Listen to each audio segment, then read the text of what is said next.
army is going to be doing, yes, that's 9 Mutalisks. So 9 Mutalisks are going to be coming up on the left-hand side here, hopefully sneaking by, not being seen. But that doesn't matter too much with a 4 sitting right in the middle of a mineral line. That's not good for me. And there is a 4 right over here to the far side with its huge range. I did not see this 4. Did I? Oh, well, now I just caught a glimpse of it. I'm going to be reckless here. I'm going to try and get this 1-4 down though. And if you can see, the SCVs are actually repairing it. Look at this 4. It's stuck on 40, 50 HP this whole time. This is so frustrating for Zerg players when they have to deal with the overpowered repair ability. Oh no, people are going to cry for me calling it overpowered, but it is somewhat a bit of a joke currently. Could do with a bit of tweaking at least, okay? Bear with me on that.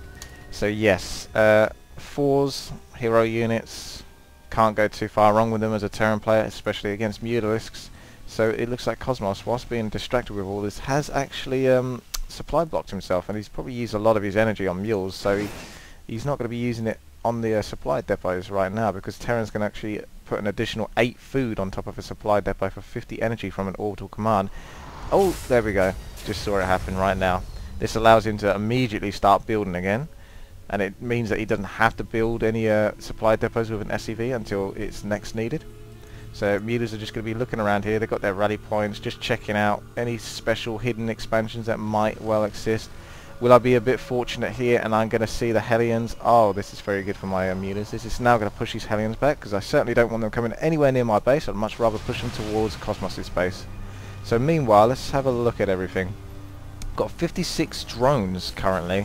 So this is like heavy saturation, because this is what you got to do as a Zerg player. You've got to so heavily saturate your minerals. You can't really afford to build an army first and then the drones later, because you're going to be so behind. I mean, that should only be the case if you know you're going to be under a lot of pressure. Otherwise, as Zerg, you generally want to basically push your luck for as long as possible.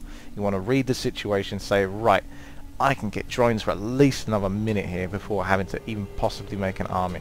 So do it. Don't mess around. Build those drones, because you will need them. So we can see 5 Mutalisks just for me and 9 Zerglings. I'm quite safe at this point. My opponent has got 2 siege tanks, 2 4s and 11 Hellions. Only the Hellions are actually mobile, and what Cosmos should be doing right now is trying to be as aggressive with them as he can. But it's going to be difficult with him, because I love to spread creep tumors, and all Zerg players should. It makes your life so much easier. You can see the vision of the map.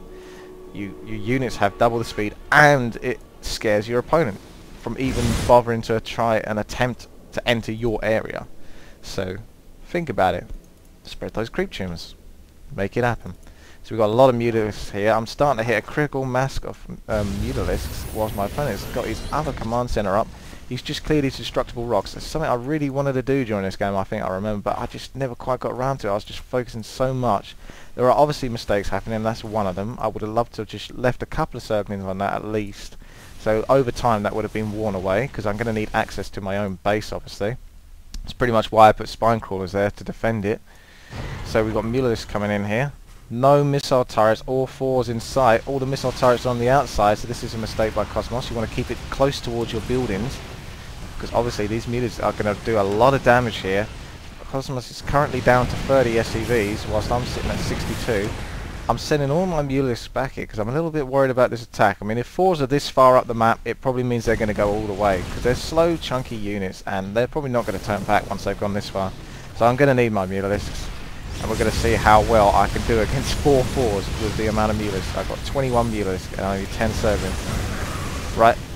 Here come the Mutalisks. Oh my goodness. I believe I did the magic box before I sent them over, so they should be taking as minimal damage as possible against these 4s. The magic box just simply means that you get all your Mutalisks, you group them up, you basically try and bunch them together, then let them slowly spread out, and then move them ahead of the enemy. So if the 4s were here, you would move them like here, if you were attacking from a left position, and then stop on top of the 4s. Now I've currently borrowed all of my units, but thanks to Terran's scan, he can just scan over there and see invisible units.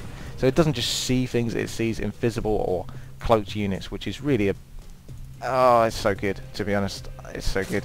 So I've lost a lot of drones there, regardless of trying to borrow them away from the Hellion harass.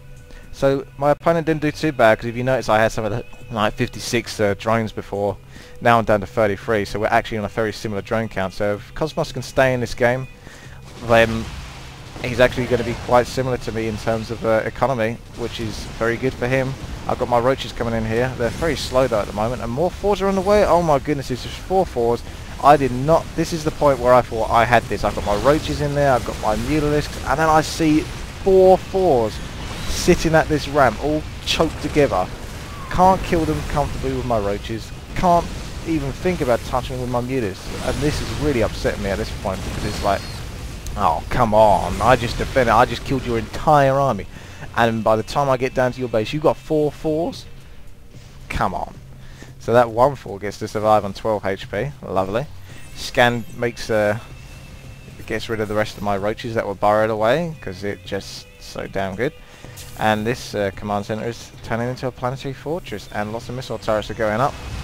So I won't be able to keep up the harassment for too long here with my Mutalisks, because none of them are strong enough to stand up to these missile turrets. I'm going to try and do some hit runs on the command center a little bit, just to see, just to test my opponent. More Mutalisks on the way. I'm sticking with my 3 bases, currently trying to take down those destructible rocks finally. So we're looking at any resources. Currently I'm quite ahead of my opponent in terms of army size. So I think my opponent hasn't actually had enough mining time during this game. No, he hasn't got much saturation. He's definitely down a lot of SCVs. Whilst this is a good attack by myself here. I've deliberately brought the roaches around here because I think even with their small free range, they still have enough range to hit these SCVs. And I can also take out the missile turrets as best as possible so my Mutalisks don't get completely raped. Here they go. They're going to quickly deal with this 4, and it's not being repaired this time, so the Mutalisks are happy. Meanwhile, Hellions are coming to deal with these roaches. There's quite a few Hellions. They might be able to deal with those roaches if they can micro. Planetary Fortress cannot shoot up people, so it's only against ground units, so that's why the Mutalisks are doing alright there. I've had to drag his 4s over to the right hand side, so he's not very good here. He's not in a good position, that's for sure. More creep tumors all over the map. I think at this point in the game I probably slipped a bit with spreading them, because it's getting to that mid/late game point where you got so much to think about, so much to panic about, so many hidden attacks here and there, potentials. I'm still just about managing to spread Kremers, and here come the Hellions into my spine crawlers. That's not what he wanted to see. He wanted this to be nice and clear so his Hellions could just take care of all these drones. Also burrowing all those drones, so the Hellion is even more useless. Whilst I'm losing mineral time here, at least he's not going to get any more drone kills, so that's useful. So the drones should pop up anytime soon. Mutalisks are here. Well, there's no upgrades currently for the Mutalisks, but we look at the roaches that have currently been massing. They've currently got no upgrades, but I have got double evolution chambers, so when I get enough gas I will be putting the upgrades on these roaches, is what I remember doing, because they currently got the speed, they've got the ability to burrow, and they've got the ability to move underground. So I'm going to be heavily investing into these roaches, because all I've seen so far is mostly 4s, Hellions, and only a couple of siege tanks. Not too big a threat. There is a starport out, but nothing coming out of it so far, so as far as I'm concerned, it's roaches all the way for me, because roaches are one of the most cost efficient units that Zerg have against 4s, and you really need a huge mass of them, and then they become a lot of fun to play with. So I'm sending these overlords around a bit, just as a bit of fission. I should have spread creep from them as well, because that would have helped my roaches out. So that's one thing I've noticed there. Just always leave G on when you've clicked on an overlord. Click G and it will generate creep. So these 4s are actually in a nasty position here as my roaches are moving out. You can see the burrowed roaches because of the mass missile turrets, and this is a planetary fortress, so I've got to heavily focus on this. This many roaches, you can definitely take it out very quickly. The question is, I'm going to take out all the missile turrets and then back off a little bit, burrow, give my... I haven't got many Mutalisks, but at least I can use them now because the missile turrets are no longer there. But this is a position where I don't want to engage because another missile turret going up there. Scan could see my burrowed roaches otherwise, and he's got a nice choke point here, so it seems like a good point to back off a little bit. Meanwhile, what's being made? Neuroparasite for myself and 5 infestors. Also those upgrades for my roaches. So we can see that, oh, this queen's got quite a bit of energy. So if you ever notice that if a queen's got a lot of energy and you don't think you're going to need it for like transferring health or whatnot, then you just chuck down a few spread a few creep tumors. Always try to keep on top of that. I do for the most part, but it's quite easy to forget about them once the game starts to kick off. So I haven't got much saturation on this mineral field. Got a little bit of saturation there and a little bit, quite a bit there. So I'm not in a bad position by any means. And currently, if we look at the resource tab, I'm sitting at 191 food, whereas my opponent's sitting on 121 food, because I've basically forced him into this 2 base thing, and he's not... Oh, he's got too many SCVs here for these mineral fields there. This looks like what might be possibly the last attack. Roaches are just popping up around here just to see what's going on here. Meanwhile, the Mutalisk can have a little poke around here and get insta-killed by the Thors. So I'm now left with a lot of roaches and some infestors. So infestors can get enough energy, that would be great, because currently they're unable to neuroparasite until they got 100 energy each. And I want to use that neuroparasite on either tanks or Thors. The biggest issue I have with neuroparasite is basically when you go to do it, not only does it only last 12 seconds, which is actually more like 9 to 10 seconds of in-game time, real time rather. Oh yeah, Crew Tumor just got killed there. Your infestors almost always get killed. Now at this point, the missile turret isn't quite up yet, so he doesn't know this is happening. If we look at his view, you can see all these black marks right here. So if you ever see that, that's when you want to react. Now the missile turret's gone up. He's just seen I'm going to have to bar up.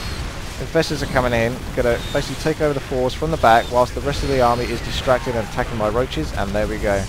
It's pretty much a slaughter. There's a hell of a lot of food in my favour, but that is still what I would have done if we were on the same food levels.